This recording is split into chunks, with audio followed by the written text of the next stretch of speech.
চাটনি দেবো। সর্ষে আর শুকনো লঙ্কা ফোড়ন দিয়েছি। কাঁচা আম, পাকা পাকা ধরনের কাঁচা আম দিয়ে দিলাম। একটু হলুদ দিয়ে দিলাম,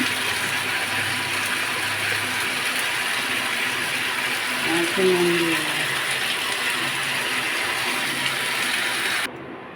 এবার চিনি দিয়ে দেবো। একটু গুড় ছিল, গুড় দিয়ে দেবো।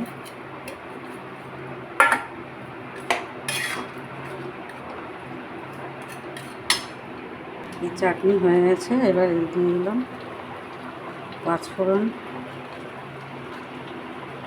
মৌরি বাটা, পাঁচফোড়ন দিয়ে দিলাম। মশলা হয়ে গেছে।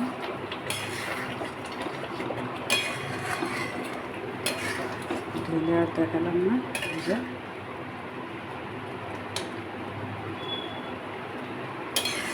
পাতলা চাটনি ঘরে খাওয়ার মতন।